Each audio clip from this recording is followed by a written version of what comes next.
반갑습니다. 좌우성도 인사할까요? 반갑습니다. 한 주간 평안하셨죠?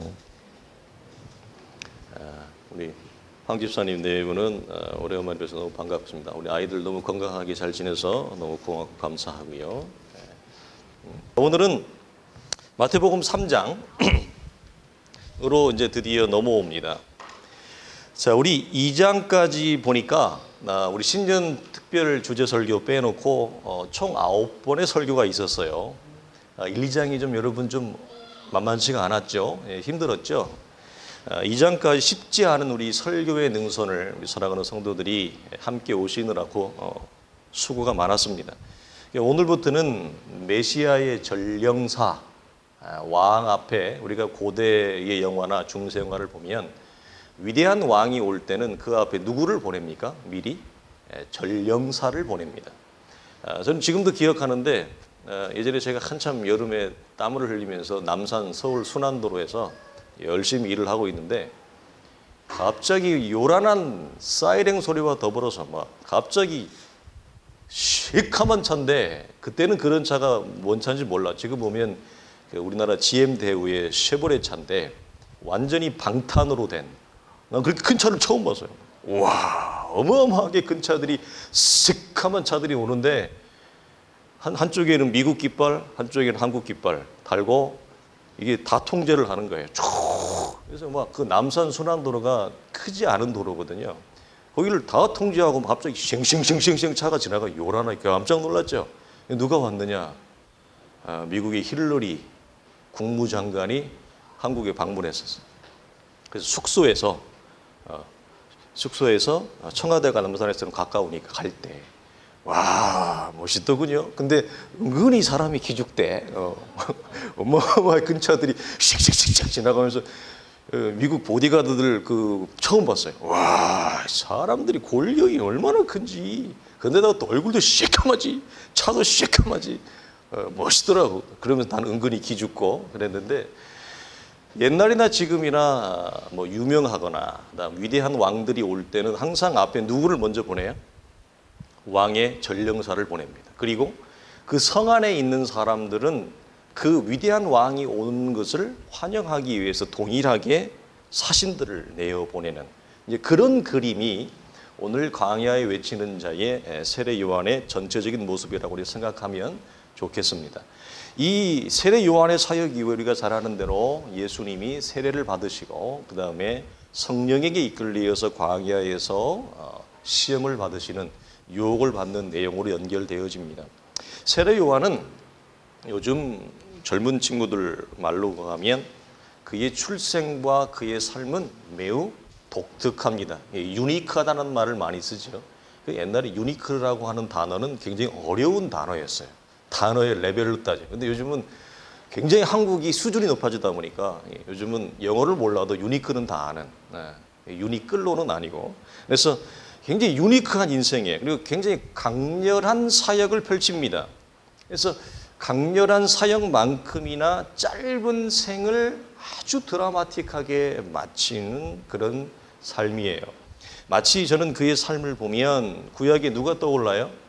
나시린과 같은 모습이 떠오릅니다. 그래서 하나님의 나라를 위해 전적으로 드려지는 삶을 짧고 강렬하게 살다가 하나님 나라에 들어가게 되어지는. 그래서 우리가 앞부분에 나누었습니다만 세례 요한의 아버지 그가 헤롯 대왕에 의해서 죽임을 당하고 일찍 산속으로 산악지역으로 피신을 하고 그리고 광야에서 나중에 1960년대 후반에 발견되어지는 사해 문서를 보게 되어지니까 그가 광야에서 동굴 속에서 자라는 철저히 금욕적인 그런 이스라엘에 공식적으로 드러나지 않은 오늘 보면 나옵니다. 공식적인 종파는 바리새인, 사두개파 이런 분들인데 이스라엘에 공식적으로 드러나지 않지만 산악과 광야에서 철저하게 금식하며 철저하게 기도하고 그 다음에 구약의 율법을 연구하며 살았던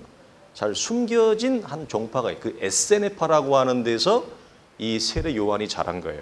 그러니까 세례 요한이 딱 이스라엘에 나와서 광야와 산악에서 훈련받고 이스라엘의 예루살렘과 베들레헴이라고 하는 대도시에 와서 딱 보니까 하나님의 말씀을 전한다고 한 이스라엘의 바리새인과 사두개인 종교 지도자들은 다 부패한 자로 보이는 거예요. 네. 그가 살았던 신앙적 배경과 하나님 앞에 훈련받으며 걸어왔던 세례 요한의 걸음의 기준에서 볼 때는 그들은 살찌고 기름진 것마저도 그들에게는 지루하게 느껴지는 이스라엘의 종교 지도를 한 오늘 본문에서 뭐라고 얘기합니까? 본문의 몇 절이에요?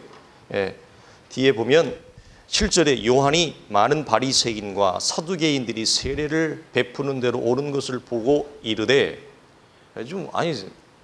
세례를 받으러 왔으면 오늘식으로 얘기하면 좀 부드럽게 대해야 되잖아. 처음 만났는데 우리식으로 얘기하면 뭐예요 이게? 오늘 교회 처음 나왔는데 오늘 교회 처음 나왔는데 바리새인 이렇게 얘기하면 되겠어요? 예, 세례 요한은 참 눈치가 없다. 오늘 현대인의 관점에서 볼 때는 그런 안타까움을 봅니다만, 그러나 그가 자라고 그가 훈련받고 하나님 앞에 걸어왔던 신앙적 걸음으로 바라본 바리새인과 사두개인들은 뭐죠? 오늘 본문에 나오는 그런 사람들이었습니다. 자, 예수님 당시의 유대인들은 자기 민족의 부패한 죄악을 알고 있었습니다. 그래서 자기 민족의 죄 때문에 더 이상 하나님의 말씀이 우리 가운데 전달되어지는 것, 임하는 것이 사라질 것으로 그들은 바라봤습니다. 지금 무슨 말이냐면 선지자가 더 이상 그들 가운데 임하지 않은, 하나님의 거룩한 메시지를 받은 전달자, 말씀의 전달자를 이스라엘에게 보내지 않는 것입니다. 실제로 말라기 이후에 신구약 400년 동안 그야말로 이스라엘은 칠흑 같은 영적인 암흑기였습니다. 하나님의 말씀을 전달해 줄 선지자가 사라졌기 때문입니다. 선지자가 사라졌다는 의미는 어떤 의미일까? 선지자의 사역의 가장 큰 목적은 뭐예요? 자기 얘기를 하는 게 아니라 하나님의 말씀을, 받은 말씀을 전하는 거예요. 그래서 구약에서는 거짓 선지자와 이 싹군의 가짜 선지자, 바알 선지자의 차이가 뭐예요? 참 선지자는 주로부터 전달된 받은 말씀을 그대로 전하는 거고, 이게 더하거나 빼지 않고, 그렇죠? 근데 거짓 선지자는 하나님에게 받은 말씀을 더하거나 빼서 양념을 쳐서 전하는 거예요. 이게 큰 기준이었습니다. 여러분, 말씀이 사라진 이스라엘은 그야말로 영적인 암흑기를 걷고 있어요. 이것은 여러분, 이 원리는 비단 세례 요한 당시에 이스라엘만이 그렇지 않고 지금도 마찬가지라고 하는 사실을 여러분들이 기억하셔야 돼요. 한 개인이나 공동체가, 즉 무슨 말이냐면 처음부터 예수를 안 믿는 불신자 가정에 태어난 게 아니라 예수를 믿고 어떤 하나님의 간섭과 개입 때문에 하나님의 은혜를 알고 하나님의 살아계심을 경험하고 말씀을 알매도 불구하고 한 개인이나 공동체가 지속적으로 하나님의 말씀을 거부하고 불순종을 일관하면 우리가 경험하는 것이 있어요. 여러분, 뭘 경험합니까? 우리가 개인적으로 물어보면 이건 다 우리가 얼마든지 이게 어려운 게 아니라 우리의 신앙적 걸음에서 다 경험되어지는 경험적 현실이에요. 이전에 들렸던 하나님의 음성이 들리지 않습니다. 우리가 지속적으로 하나님의 말씀을 듣기를 거부해요. 그리고 지속적으로 하나님의 말씀을 내가 저항하고 불순종을 일관하면 이전에 나의 영혼에, 이전에 나의 삶에 임했던 하나님의 세미한 음성이 사라집니다. 구약 이스라엘은 선지자를 하나님이 더 이상 보내지 않으므로 더 이상 이스라엘의 하나님의 말씀이 사라집니다. 그래서 말라기 이후에 세례 요한에 이르기까지 수백 년의 기간 동안 이스라엘은 영적인 어두운 깊은 밤을 걸어가게 되어졌어요. 여러분, 이것 자체가, 말씀이 사라진 것과 말씀이 들리지 않는다는 것 자체가 뭐냐? 이미 하나님의 징계이자 이미 심판이 그들의 공동체 속에, 그들의 삶 속에 시작된 거예요. 그러나 이걸 모릅니다. 왜? 말씀이 들리지 않으면 징계와 심판이 시작됐다는 걸 모릅니다. 사람은 절대 알지 못합니다. 여러분, 그래서 온전히 회개하고 돌이키지 않으면 그 징계와 심판의 상태가 우리의 삶에 지속되어집니다. 여러분 기억하십시오. 이게 지속되어집니다. 그럼 지속되어지는 것이 나중에 어떻게 되느냐? 이후의 형편이 이전보다 훨씬 더 악화됩니다. 훨씬 악화돼요. 이 원리를 여러분 잊지 마세요. 영적인 상태와 영적인 환경과 형편이 이전보다 더욱 악화되어진다. 자, 사도행전 28장 우리 화면에 한번 띄워주시겠어요? 자, 이렇게 바울이 제일 마지막에 이런 얘기를 이게 구약이 이사야에도 있고 복음서에도 있고 예레미야에도 있고 이 말씀이 굉장히 많아요. 그렇지만 지금 우리가 신약의 사도행전으로 보면 같이 읽습니다. 시작. 바울이 한 말로 이르되 성령이 선지자 이사야를 통하여 너희 조상들에게 말씀하신 것이 옳도다. 일러스되 이 백성에게 가서 말하기를 너희가 듣기는 들어도 도무지 깨달지 못하며 보기는 보아도 도무지 알지 못하는도다. 이 백성들의 마음이 우둔하여져서 그 귀로 둔하게 듣고 그 눈은 감겼으니 이는 눈으로 보고 귀로 듣고 마음으로 깨달아 돌아오면 내가 고쳐줄까 함이라 하였으니 그런즉 하나님의 이 구원이 이방인에게로 보내진 줄 알라. 그들은 그것을 뭐하리라? 들으리라. 정작 성전이 있고 하나님의 법이 있고 하나님을 안다라고 하는 이스라엘은 지속적으로 하나님의 말씀에 대해서 불순종과 토해냄과 저항을 하자 하나님이 이들 속에 이미 드러난 징계가 있는데 이게 뭐죠? 보아도 몰라요. 들어도 몰라요. 근데 몸은 어디 있어요? 제사를 드리는 거예요. 이스라엘은. 몸은 예배당 안에 있어요. 그러니까 이들이 갖는 그 당시나 지금이나 갖는 제가 얘기하잖아요. 영적으로 깨어있지 못하고 영적으로 깊은 잠에 들어져 있는 구약의 이스라엘이나 지금의 현대 성도들이나 어디에서 자기의 신앙적 위로와 보상과 안위를 받냐면 내가 오늘 주일을 지켰다. 우리 신앙의 선배들이 굉장히 중요시 여긴 게 주일 성수예요. 한국적인 전통에서. 특별히 이제 요즘 같은 코로나가 있는데도 우리는 코로나가 있음에도 불구하고 우리는 현장으로 다 모여가지고 주일을 지켰다고 하는 걸 굉장히 자긍심을 갖고 그러지 않은 교회에 대해서 비판을 하는 분들이 적지 않아요. 그러나 여러분 더 한 걸음 나아가면 성경은 우리의 몸이 단순히 예배당 안에 성전 뜰 안에 있는 것으로 성경은 그 어디에도 하나님은 하나님과의 관계의 정당성과 건강함을 측정하는 척도로 삼지 않습니다. 얼마든지 예배를 드리면서 잘 수 있습니다. 얼마든지 예배를 교회 안에서 예배당 안에서 예배를 드리면서 딴 생각을 할 수 있습니다. 얼마든지 사람은 두 가지의 마음의 작동이 가능한 존재입니다. 그만큼 사람은 악해요. 우리가 부부의 세계 봤지만 그 사람이 난 못 봤어요. 광고만 봤는데 그런 얘기 있잖아요. 그 남자가 두 여자를 사랑하는 걸 어떻게 하냐고. 그런 표현이 있나? 맞나? 사람은 이 아내랑 살면서 다른 여자를 사랑할 수 있어. 그게 뭐예요? 사람은 희한한 존재야. 두 가지, 세 가지의 마음의 작동과 기능이 가능하다. 얼마든지 예배당 안에 있으면서 딴 생각해요. 얼마든지 예배당 안에 있으면서 자요. 그래서 이 징계가 이스라엘 안에 이미 시작되어져 있습니다. 근데 이들은 몰라요. 이걸 말하는 겁니다. 그래서 하나님이 이 복음의 핵심과 복음의 중심을 열방으로 보낸 이유가 뭐냐? 마지막에 뭐냐? 그들은 그것을 들으리라. 너희 듣지 않는 너희에게서 하나님이 복음의 정수를 들어다 듣지 않으려고 하는 그들에서 뺏어서 이방인에게 던져주며 우리가 종말론을 배우고 있지만 마지막 그리스도가 재림하기 직전에 이 유대인의 대회개가 일어나며 하나님이 원하시는 구원의 충만한 수가 찰 거라고 성경은 우리에게 조금 가르쳐 줍니다. 자, 그 다음 화면을 좀 볼까요? 예. 자, 그래서 이전 형편이 그대로 뭐라고 하느냐? 그러므로 하나님께서 그들을 마음의 정욕대로 더러움에 내어버려 두사. 이게 로마서죠? 자, 그 욕심에 내어버려 두사. 그 상실한 마음, 부패한 마음이에요. 그 마음대로 그냥 이게 무슨 말이냐면 하나님의 말씀을 듣기 싫어하는 그들에게 하나님이 선지자를 여럿 보냈고 하나님의 사람들을 여럿 보냈고 하나님의 생명의 말씀을 여럿 보냈는데 그들이 그걸 올 때마다 거절하는 거예요. 그래서 하나님이 어떻게 하느냐? 말씀을 거둬요. 선지자를 거둬요. 그러면 그들은 영적인 상태가 어두워지고 들렸던 하나님의 말씀이 들리지 않습니다. 교회 와서 맨날 자는 거예요. 앉아도 말씀이 하나도 들어오지를 않아요. 우리의 이 마음밭에 하나님의 말씀이 씨를 못 내려요. 열매를 내리지를 못해요.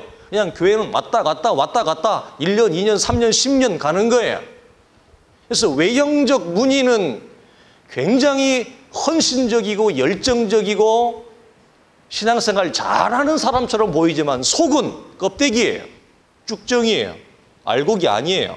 이걸 오늘 세례 요한에서 회개하라. 그래서 회개를 그냥 하지 말고 회개했으면 회개에 합당한 네가 회개했다는 그 증거의 열매를 맺는 것까지가 회개다. 아, 내가 왜 이렇게 살았지? 내가 이렇게 살면 안 됐는데 저 말씀 들어보니까 내가 그렇네. 내가 헛살았네. 잘못 살았네. 이게 시작점이 될 수 있지만 이런 단순한 감정과 슬픔과 내 삶의 허탕이라고 하는 희비로 그치는 것이 회개가 아니라 그런 줄 알았으면 그거에 합당한 증거를 갖는 삶의 열매까지 나아가라. 그게 회개에 합당한 열매를 맺으라. 그렇지 아니하면 알곡과 쭉정이로 나누면서 그 다음 말을 이어가고 있는 것입니다. 무슨 말이냐? 하나님의 말씀이 들리지 않는 상태로 그냥 살아가게 되어버려둬요. 여러분 얼마나 무서운 심판인지 아세요? 근데 이게 자기 안에 심판인지도 모르며 그 삶이 무겁거나 그 삶이 힘겨워하지 않아요. 왜 그럴까요? 신앙을 고백했다고 하는데 세례를 받았다고 하는데 교회 안에 직분을 받았다고 하는데 적지 않은 신앙의 세월을 교회 안에 있었다고 하는데 하나님이 어떤 여기는 여러 가지의 증상과 부패한 현상대로 그냥 내어 부르듯이 살아가는 걸 로마서는 얘기했는데 우리가 이 관점에서 얘기하자면 뭐냐면 하나님의 말씀이 들리지 않는 상태로 하나님 내어버려 두는 거예요. 그럼 하나님의 말씀이 들리지 않는 상태로 살면 그 사람이 어떻게 살아가겠어요? 세상을 믿음으로 살아가겠어요? 말은 믿음이라고 얘기하지만 실제 그 사람의 삶을 들어가 보면 그 사람의 삶의 걸음과 내용과 방식과 가치는 하나님을 알지 못하는 자들의 살아가는 삶의 방식과 조금도 다르지 않을 뿐 아니라 한 걸음 더 나가요. 그래서 뭐라고? 정욕대로 내어버려. 부패하게 살아가요. 그냥 그 걸음대로 내어버려 두는 거예요. 근데 그걸 징계와 심판이라 여기지 못한다고. 왜 그럴까?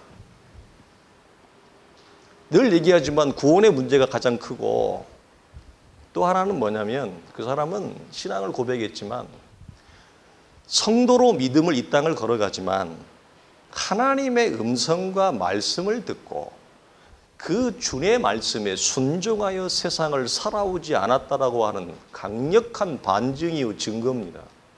그러니까 예수를 믿고 세상을 걸어가지만 자기 속에서 말하는 자기 마음이 얘기하는 자기 생각이 얘기하는 소리로 환경과 조건과 상황을 보면서 그때마다 결정하고 그냥 걸어온 거예요. 살아온 거예요. 실상은 믿음으로 살지 않는 거예요. 그래서 하나님이 자기의 인생에 자기의 삶에 들리지 않아도 그걸 힘겨워하지 않습니다. 그걸 답답해하지 않습니다. 그걸 무거움으로 받지 않습니다. 왜? 말씀을 들어봤어야 알지.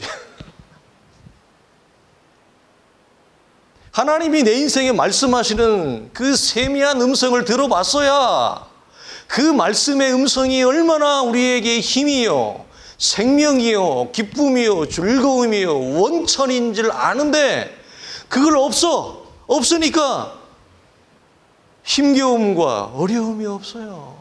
그냥 나는 오늘도 살아가는데 아무 문제가 없는 것 같아. 제가 늘 하는 얘기죠. 이해가 되시죠? 이 상태를, 그런데 몸은 어디 있어요? 주의를 지키는 거예요.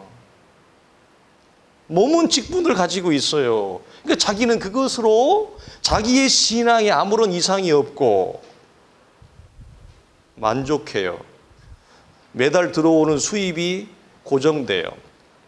우리 아이도 나도 그렇게 별로 몸에 아픈 것도 없고 질병도 없고 별로 어려움도 없는 것. 이전에 살아왔던 삶의 관행과 관성이 오늘도 그대로 탄력을 받아서 유지해 가는 것으로 그 사람은 뭐죠? 오케이 그러는 거예요. 아무런 문제가 없다고 여기지는. 이것은 하나님의 말씀의 음성을 듣고 믿음으로 걸어가는 성도들만이 볼 수 있는 믿음의 거룩한 고백이야 탄식이에요. 여러분, 예수 믿는 게 쉬운 것 같지만 만만치 않습니다. 대충 예수 믿는 건 쉽습니다. 쉬워요, 대충 예수 믿는 거. 그래서 실제로 이스라엘은 바벨론 포로 이후부터 굉장히 오래되죠. 북이스라엘과 남유다가 북이스라엘이 더 하나님 앞에 패하기 때문에 더 빨리 망하고 남유다가 조금 늦게 망해. 586년, 722년 그때부터 계산해서 고대 역사라는 시간은 봤는데 0점을 해서 오니까 그때부터 신구약 400년, 그다음에 세례 요한이 이르기까지를 따져보세요. 거즘 잡아서 7, 800년을 이스라엘은 하나님의 음성을 듣지 못하고 살아요. 여러분, 이것이 엄청난 어두움의 징계라고 하는 사실. 그래서 이들은 이방 민족의 지배를 받아왔고 이스라엘의 영적인 상태와 형편은 전혀 회복되지 못했고, 우리가 지난번 나누었던 하스모니안 왕가가 독립투사, 독립전쟁을 일으켜서 알렉산더 대장이 이끌었던 그 장군들과 싸워서 잠깐의 소기의 독립을 맛보았지만 역사적으로 알렉산더 제국을 일으켰던 알렉산더보다 더 큰 나라가 일어나 버려요. 그게 뭐죠? 다니엘에 나오는 대로 로마 제국이 The Great Roman Empire가 일어납니다. 알렉산더가 취했던 땅보다 더 많은 땅을 취합니다. 강원도 땅덩어리만한 이스라엘의 이 조그만한 나라는 상대가 되어지지 않아요. 그들은 철저히 이방 민족의 압제와 식민 통치에서 그들은 고통하며 신음하며 삽니다. 말씀이 사라진 이후 이스라엘의 영적 형편과 현실적 삶의 형편이 나아졌느냐? 우리는 내일은 좋아질 거라고 하는 인간적 소망을 갖지만 안타깝게도 이스라엘의 형편은 나아지지 않았고 더 악화됐습니다. 이게 어떤 게 특징이라고요? 우리가 금요일을 나누었죠. 죽음을 네가 먹는 날에는 반드시 죽으리라라고 하는 그 죽음의 선포가 영적인 죽음이 찾아온 이후에 그 뒤에 찾아오는 육체적 죽음에 이르기까지 반드시 영적 죽음은 육체적 죽음을 껴안고 있다. 시간의 문제예요. 이스라엘이 하나님의 말씀을 거부하는 영적 죽음의 길을 택하자 그들이 원했던 삶의 부강함과 삶의 윤택함이 왔느냐? 아니에요. 갈수록 더 강한 민족이 그들을 지배하고 압제하고 빼앗아 가는 거예요.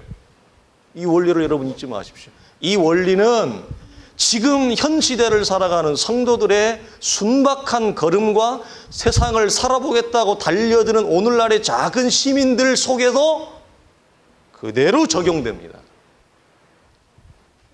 적용돼요. 그래서 하나님의 말씀이 들리는 것 같이 큰 복이 없어요. 이것같이 큰 복이 없다고요. 여러분, 이 원리로 이걸 여기서 확인하게 되어져요. 그래서 말씀은 사모하는 자에게 임합니다, 여러분. 이 원리는 불변합니다. 말씀은 사모하는 자에게 들려져요. 내가 말씀을 거부하고 내가 말씀을 사모하지 않으면 들려지지 않습니다. 하나님의 은혜를 헛되이 여기지 않는 자에게 하나님의 음성은 들려지게 돼 있습니다. 그래서 말씀을 사모하시고 말씀 앞에 순박하게 하나님의 은혜를 헛되이 받지 않으려고 하는 우리의 진중한 마음의 태도가 은혜의 시작점이에요. 은혜를 가볍게 여기고 말씀을 가볍게 여기는 자에게 하나님이 거룩한 것을 대지에게 진주를 뭐에게 주지 말라. 도리어 그들이 너희를 핍박할 것이다. 여러분, 그래서 교회를 사역하다 보면 이 원리가 있어요. 하나님의 진리의 말씀을 귀하고 하나님의 말씀을 복되게 여기지 않는 자들이 계속 말씀을 주잖아요. 그들이 나를 물어요. 선지자들을 물었고 선지자들을 돌로 쳤고 예수님을 잡아 죽였던 것처럼. 말씀은 받을 만한 사람이 받는 거예요. 그래서 말씀은 들을 만한 자들이 듣는 거예요. 그들에게 그 생명과 진리의 말씀은 쓰레기예요. 그래서 도리어 그들을 뭐하냐? 자기에게 생명으로 인도했던 자를 벼랑 끝으로 낭떠러지로 몰아버립니다. 여러분 이 사실을 기억하십시오. 그래서 주님이 오죽하면 70인 제자들을 복음을 전하러 보냈을 때 각 성읍과 촌에 다니면서 뭐라고 해? 복음을 받지 않는 자들에게 뭐라고 그랬어요? 네 발의 먼지를 털어버리고 동네를 나오라. 주님은 나오라 그래요. 네. 여러분 이 원리가 있습니다. 자, 그러나 이스라엘에게 한 줄기 희망의 빛이 있었습니다. 마지막 때가 되면 선지자 엘리야가 나타나서 이스라엘에게 거대한 주의 날을 준비시킬 것이라고 하는 간절한 고대가 그들 속에 있었습니다. 오랫동안 핍박과 압제를 받아오니까 그들은 말라기서라 이사라 엘리야의 말씀을 그들은 기억합니다. 말라기 4장 5절에 보니까 보라 여호와의 크고 두려운 날이 이르기 전에 내가 선지자 엘리야를 너에게 보낼 것이다 이렇게 얘기하죠. 이런 기대 속에 이들이 힘겹게 살아가고 있어요. 그러니까 이스라엘 민족도 여러분 그러니까 이렇게 말씀을 나누지만 사실은 이스라엘 민족의 삶을 보면 가엾고 불쌍하기 짝이 없습니다. 아까도 말했지만 하나님의 말씀을 거부하고 하나님의 말씀에 지속적으로 불순종하고 자기 잘난 맛과 자기 똑똑한 맛에 살아가고 큰 소리 친다고 하는 인생들도 여러분 하나씩 떼어놔서 보면 우리 시대에도 마찬가지예요. 그 한 인생이 가엾기 그지없다 이 말이에요. 불쌍하기 짝이 없어요. 겉으로는 그런 체를 하고 큰 소리 치고 그러지만 그 인생 한 사람을 여러분 보면 인생이 얼마나 가엾고 불쌍하고 연약하고 그런지 모른단 말이에요. 이스라엘들이 큰 소리 치고 하나님의 말씀을 거부했지만 이스라엘의 실상은 하루에 밥 한 끼를 제대로 못 먹고 사는 거예요. 가엾기 짝이 없어요. 그러니까 주님이 오병이어의 기적을 행할 때 사람들이 주님 앞에 막 바글바글 보는 거예요. 배고프니까. 배고픈 사람만이 알아요. 배고프니까 주님이 맛있는 거 준대. 가는 거예요. 우리 어릴 때 사과 하나 먹으려고 떡 하나 먹어달라고 교회 갔잖아. 왜 갔어요? 예수님이 좋아서 갔어요? 나도 배고파서 갔어. 초등학교 2학년 때. 사과 하나 먹으려고. 지금 생각해보면 참 인생 존심구려. 지금 생각하면 인생 존심구려. 그까지 그 사과 하나 먹으려고 40분을 땀을 삐질삐질 흘리고 가가지고 생판 알아듣지도 못하는 주일학교 찬송 듣고 내내 듣고 있다가 앞으로 끌려가가지고 이래 하고 다시 또 생판 처음 갔는데 말이야. 내 찬송이 뭔지 알고 앞에 끌려가가지고 뭐 레크레이션 한다고 막 이래 있다가 올 때 사과 하나 가지고 새카만 손에 땀 질질 흘리고 속으로 내심 회심의 미소를 지으며 불쌍하잖아. 인생이 그렇게 가엾다니까. 이스라엘이 그 큰 소리 치는 것 같지만 하루에 밥 한 끼를 제대로 못 먹고 질병을 회복하지 못해서 많은 병든 자들이 주님께 자기의 자녀들을 자신의 육신의 질병을 고침을 받기 위해서 찾아오는 이스라엘의 실상. 이게 우리의 모습과 뭐가 다르냐는 거예요. 똑같죠. 그래서 사실 우리가 악한 사람을 보면 마음에 분노가 일어나요. 분명히. 불의한 사람을 보면 지 잘난 맛에 객관적으로 아무리 봐도 잘난 거 없고 똑똑한 거 없는데 뭐가 그렇게 지 잘난 맛에 큰 소리 치고 잘난 척하는 사람 보면 우리 마음에 참 혀를 축축 차는 일이 생겨요. 그러나 동시에 그 사람을 보면 불쌍합니다. 불쌍합니다. 그래서 앞에 불의한 그분의 이 삶의 모습과 내용 때문에 내가 화가 났다가도 그 인생을 바라보면 불쌍해요. 하나님을 알지 못해서. 주님이 마지 십자가 돌아가실 때 스데반 일꾼이 마지막 돌에 맞아 죽을 때 동일한 말이 뭐예요? 주님, 저들은 저들이 하는 일이 무엇인지를 알지 못합니다. 이 고백이 나와서 불쌍한 거예요. 가여운 거예요. 그래서 기도가 나오는 거예요. 잠깐이지만. 자, 이런 기대 속에 그런데 외형적 모습이 엘리야 선지자와 아주 흡사한 사람이 나타났다는 소문이 들립니다. 사람들이 이 사람한테 와서 보니까 오늘 4절 본문에 보니까 요한이 낙타의 털옷을 입고 허리에 가죽띠를 띠고 음식은 메뚜기와 석청을 먹었다. 그리고 이 사람의 입에서 뭘 선포하냐면 임박한 주의 날을 강렬하게 선포합니다. 사람들은 이 모습을 본 사람들은 당연히 구약의 누구를 기억하고 떠올랐겠어요? 왜냐하면 이스라엘도 절박해요, 사실. 이스라엘도 배고프다니까 지금.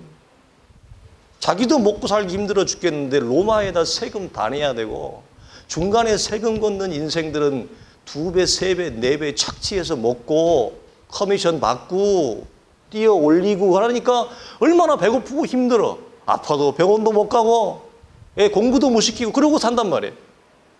그러니까 자기들도 절박한데 한 인물의 메시지, 한 인물의 모습이 우리가 그토록 기다렸던 구약의 엘리야와 같은 선지자가 임했다라고 하는 소문에 소문을 띠고 온 유대와 사마리아에 퍼져요. 그래서 오늘 본문에 보면 예수님보다도 더 폭발적이고 더 열광적인 환대와 영과 반응을 보인 사람이 누군지 아세요? 세례 요한이에요. 예수님보다 더 그래서 예수님이 제자들의 대부분은 세례 요한을 따랐던 세례 요한의 제자들을 보험도 아니지만 승계시켜 그대로 넘겨줘요. 많은 제자들을 넘겨줍니다. 세례 요한이. 세례 요한은 폭발적인 반응을 받았어요. 그래서 우리가 지난 나누었던 헤롯 대왕의 둘째 아들 헤롯 안디바가 세례 요한을 딱 보고 자기 아버지 피가 있어서 제가 내 왕자를 노리겠다. 쟤는 나에게 위협적인 인물이야. 보고 있는데 세례 요한이 바른 말을 쏟아버리니까 목을 쟁반에 대고 잘라버립니다. 그런 배경입니다. 자, 여러분, 그래서 왕하 1장 8절에 보니까 엘리야의 모습을 이렇게 설명합니다. 자, 그는 털이 많은 사람인데 허리에 가죽들을 띠었더이다 하니 왕이 이르되 그런 디셉 사람 엘리야가 맞다 이렇게 얘기합니다. 오늘 본문 7절을 자 보세요. 자, 그래서 얼마나 많은 사람들이 오느냐. 자, 이때에 예루살렘과 온 유대와 요단강 사방, 그러니까 북부를 배회하고 다 오는 거예요. 갈릴리 호수를 중심으로 저 북부 지역을 제외하고 예루살렘과 유다와 요단강 사방은 다 전국에서 오는 거예요. 다 그에게 나와 자기들의 죄를 자복하고 요단강에서 그에게 세례를 받더니 심지어 어떤 사람들까지 와요? 앞에 있는 사람들은 소시민이요, 평민이요, 배고픈 사람들이요, 헐벗은 사람들이라면 이 바리새인과 서기관들은 이스라엘의 핵심이에요. 이 이스라엘의 영적 지도층이요, 어떻게 보면 경제적 주도권과 법적인 주도권을 가지고 있는 모든 사람들이 모여있는 그 바리새인과 사두개인들이에요. 이 이스라엘의 아주 주요한 지도층에 있는 사람들까지도 뭐죠? 모두 다 세례 요한에게 나와서 세례를 받. 이게 이스라엘이 뭐야? 그만큼 절박했다는 거예요. 근데 그들의 눈이 가리워져 참된 메시아요, 참된 왕이신 예수 그리스도를 몰라봐서 그렇지. 그 지금까지 이 절박함은 2020년까지 이어진다? 안 이어진다? 이어진다. 그래서 지금도 현대 이스라엘은 지금도 기다려요. 그래서 이 사람들이 여러분 안 기다리는 게 아니라 현대 이스라엘, 우리 지난번에 나왔잖아요. 그 라마의 무덤에, 라헬의 무덤 보면 지금도 그 쉑함을 옷 입고 앉아가지고 사람들 보면서 율법을 보면서 기도하는 사람, 뭐예요 그게? 지금까지도 뭐 한다? 기다리더라. 절박한 거예요. 이런 면에서 인생은 다. 자, 여러분, 이렇게 세례 요한은 만왕의 왕인 예수님의 오심을 위해 주 앞에서 엘리야의 역할을 하는, 그리고 엘리야의 역할을 성취하는 선지자예요. 우리가 누가복음을 금요일날 성경을 나누면서 예수님이 세례 요한에 대해서 친히 뭐라고 말씀하셨어요? 그는 이 땅에 온 엘리야가 맞다 그래서 주님이. 그런데 우리가 누가복음 그 1장에 보면 천사를 통해 엘리야의 역할을 성취하는 세례 요한의 모습을 천사가 미리 예언해요. 말씀을 볼까요? 저는 이 말씀을 보는데 이 말씀이 너무 아름다운데 말씀이 너무 짠해. 아름다움과 짠함이 같이 있어요. 같이 읽읍시다. 시작. 그가 주 앞에서 큰 자가 되며 포도주나 독한 술을 마시지 아니하며 모태로부터 성령의 충만함을 받아 이스라엘 자손을 주 곧 그들의 하나님께로 많이 돌아오게 하겠습니다. 그가 엘리야의 심령과 능력으로 주 앞에 먼저 와서 아버지의 마음을 자식에게 거스르는 자를 의인의 슬기에 돌아오게 하고 주를 위하여 세운 백성을 준비하리라. 아멘. 이 내용과 말씀대로 세례 요한은 그대로 살다가 아주 압축적이고 MDF는 아니지만 아주 압축적이고 가장 강렬하게 예수님하고 세례 요한이 뱃속에서 6개월 차이밖에 안 돼요. 예수님보다도 먼저 가셔요. 그런데 주님은 이 세례 요한 이 뒤에 보면 주님이 세례 요한한테 세례를 받으려고 할 때 세례 요한이 막 황송무지해서 어떻게 이럴 일이 있을 수 있습니까? 내가 주님으로부터 세례를 받아야지. 그러니까 예수님이 멋진 말을 우리가 이렇게 하여 하나님의 의를 이루는 것이 합당하도다. 이 말 한마디에 세례 요한이 탁 말귀를 알아먹는 거예요. 멋있죠? 여러분 사람이 하나님의 말씀을 빨리빨리 말귀를 알아먹는 것처럼 멋있는 인생이 없어요. 말귀를 늦게 알아먹을수록 내 삶의 딜레이는 더 가요. 그런 것 같아요. 이건 불변하는 것 같아요. 말씀에 스피드가 있는 사람과 말씀을 청종하는 청종의 기가 더딘 사람의 차이는 분명히 있어요. 자, 여러분 이렇게 세례 요한은 이 천사를 통해 주었던 그의 인생의 내용대로 살다가 주님 앞에 갑니다. 그런데 이 세례 요한의 사역의 주제가 뭐죠? 우리가 잘 아는 대로 회개하라 천국이 가까웠느니라. 여러분 이 말씀을 좀 잘 묵상해 보세요. 너무 짧거든요. 이건 뭐 외우고 말 것도 없어요. 들으면 그냥 외워지는 짧은 구절이에요. 근데 저는 이 말을 이 표현을 이렇게 바꾸고 싶어요. 준비하라. 준비하라. 왜 준비해? 왕이 오셨기 때문이다. 그런데 그 왕이 언제 왔느냐? 이미 우리 가운데 왔다. 이 말이. 왜 회개해야 되느냐? 왜 준비해야 되느냐? 세례 요한은 내일 올 거기 때문에 그 날과 시를 모르지만 언젠가 올 거기 때문에가 아니라 하나님의 나라가 하나님의 나라의 주인공인 왕이신 예수 그리스도가 이미 우리 가운데 왔기 때문이다. 이 말을 들을 때 귀가 열리는 사람. 우리가 종말을 나눴지. 그리스도의 오심은 종말은 언제부터? 예수 그리스도가 이 땅에 아기에게로 오실 때부터 이미 종말의 문은 열어졌어요. 세례 요한이 왜 회개하라고 한다고요? 천국이 가까워 왔는데 천국이 왜 그 가까움의 정도가 시간차가 미래를 얘기하는 게 아니라 이미 지나간 과거의 일이다. 주님은 곧 이미 와 계시다. 이 얘기를 하는 거예요.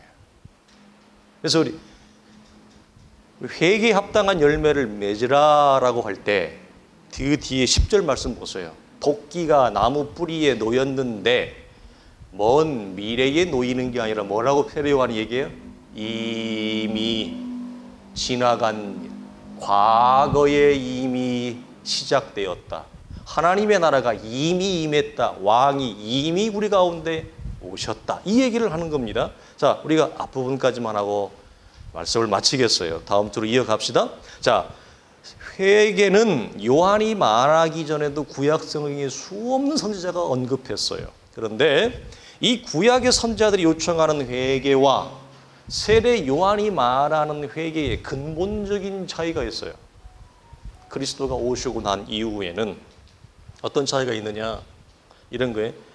세례 요한이 얘기하는 이 회개는 지금 당장 회개하지 않으면 너희 가운데 다시는 회개의 기회가 임하지 않을 것이다.